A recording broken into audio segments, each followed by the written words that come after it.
Welcome to episode 4 of Taking Back Paris. Last time, things did not go to plan.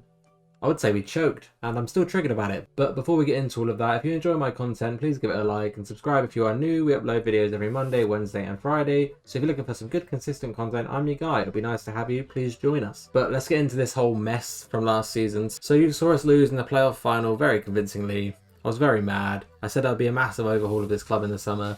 Which, believe me, I've tried, but people keep turning us down. So let's start with the transfers, right? We'll quickly start here. I did sell Hugo Gambour, who was let's say a wonder kid for us, but he was terrible.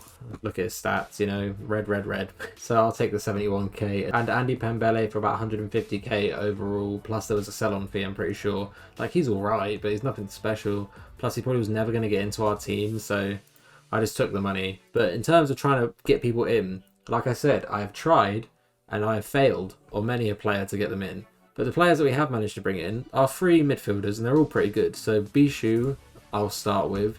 We're going to be playing him as an advanced playmaker. His stats are very good for us. He's already one of our most valuable people, to be honest. He's 3.5 star potential. In pre-seasons, he's played very well. I'm very happy with this player. He played for Compostela last season. Did pretty well for them, to be honest. So for free, can't go wrong. And then we've got Tony Moya for Atletico Madrid. Again, as a deep line playmaker, which we do play. He is very, very solid, especially for free. He's only 23, so he'll probably improve in the future. And if you look at his history, he actually played for Atletico Madrid last season. So although he didn't play well, at least he's played at a really high level. And Paulino is our last striker, which is again another Spanish guy. He will likely play on the wing or the advanced playmaker. Again, he's relatively young and can still improve, but for free transfers, that's hard to say. They're not bad. In terms of the outs, no one really massive here. Florian Martin did start playing for us towards the end, but we let him go on a free. Anyone else here, we didn't really play them. Like I said, we've really struggled to bring people in. I've been turned down by many people. On my list of must improve areas was a striker, a goalkeeper, and a centre-back, and I've got none of them. So there you go. We still have about 730k, decent wage budget, so I will bring people in. It's just the first game of the season, that's why I've come back already, but there's obviously still time for us to bring people in, assuming anyone actually says yes to us. If we look at the season preview, it reckons we're about a mid-table side again. It said that last time when we finished third.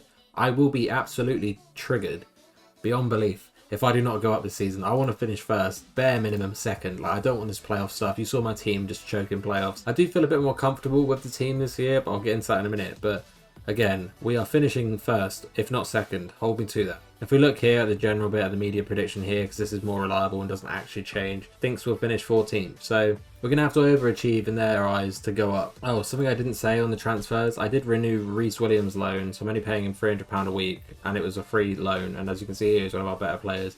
And we also renewed Charles Bowley's loan. Again, same sort of vibe, I'm pretty sure. Yeah, we're paying him £900 a week, not paying anything for his services, I guess. Okay, looking at the tactic we're running with this season, I'm pretty sure I'm going to go with this, which is a custom gegenpress 4-5-1. I'm using an anchor man because the first episode of the series, I said I feel super uncomfortable about a ball winner or an anchor man in this area. So we're using one.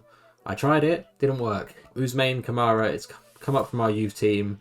I've promoted him to the first team because if you look at his stats and you highlight it for anchor man, they're all very solid, to be honest. And he's got plenty of room to improve.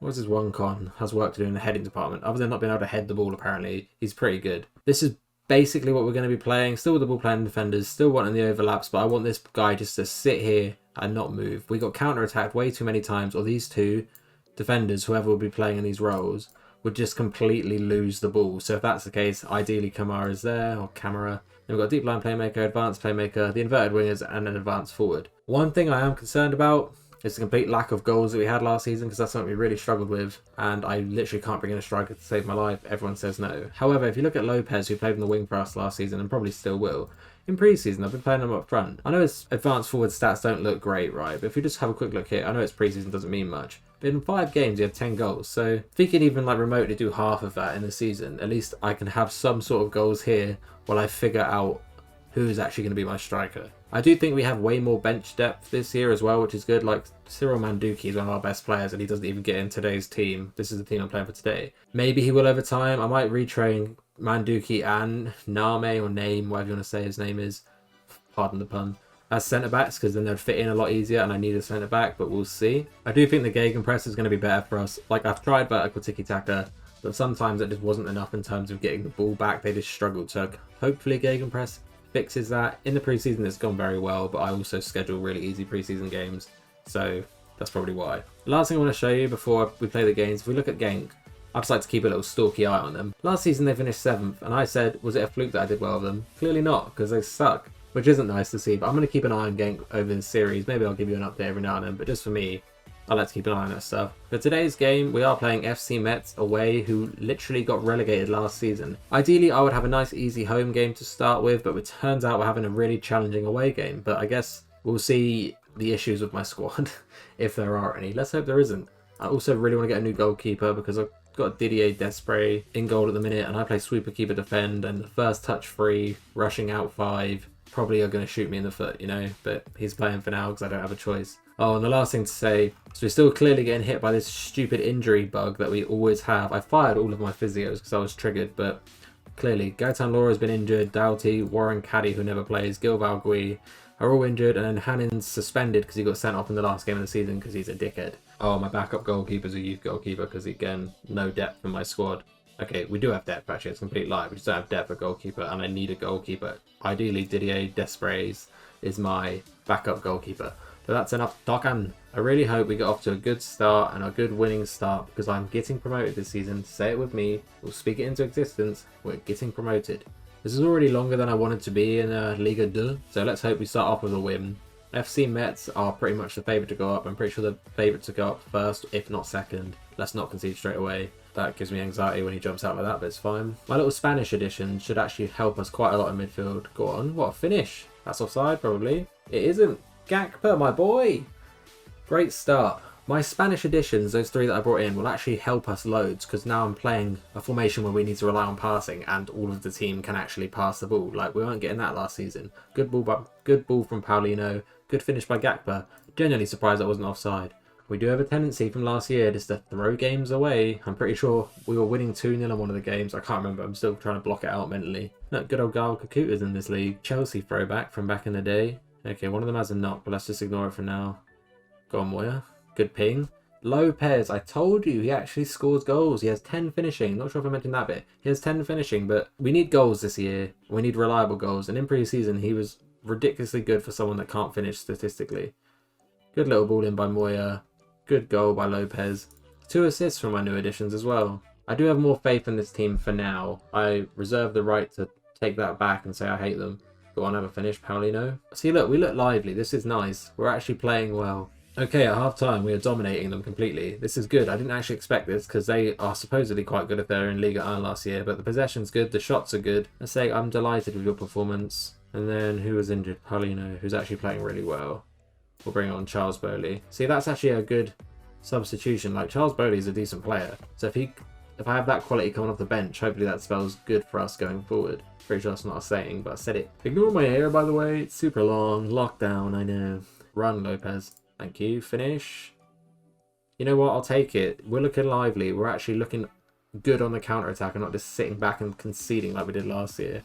We are absolutely dominating them. Bit of a boring second half. Okay. You know what? I should have touched wood when I said I feel like we won. Good head. Go on, Bowley, who's also injured. If you play right wing, it means you get injured. Go and get a third goal. Top it off. Lopez. What a finish. What a ball by Bishu. I'm pretty sure all of my Spanish editions got an assist. So that's really nice. Oh, I'm happy with them. And that's rare because I hated them with such a burning passion at the end of the last episode. Alright, that was a really good win for us. I'm really happy with Lopez up front. For whatever reason, if you have a quick look, he has 10 finishing and 8 long shots. But he can score the ball and 4 heading. But I do need to sign a striker. But if he's going to bang him in when he's up there, fair enough. All my Spanish editions got a goal. Couple injuries, bit annoying, but other than that, very nice victory. A very nice victory, guys. If this doesn't spell that we couldn't score last season, I don't know what does. He went 18 hours without a goal, but he got 2 that game. He just needs to play up front. Alright, I think that will do it for this episode. We played very, very well, and I'm pleasantly surprised. However, I'm not going to get my hopes up until I see it consistently happening. We still need a goalkeeper, we still need a striker, and we still need a centre-back. But if we can play that well without all of those things, hopefully that means all is going to go well for us this season, but I'm not going to jinx it.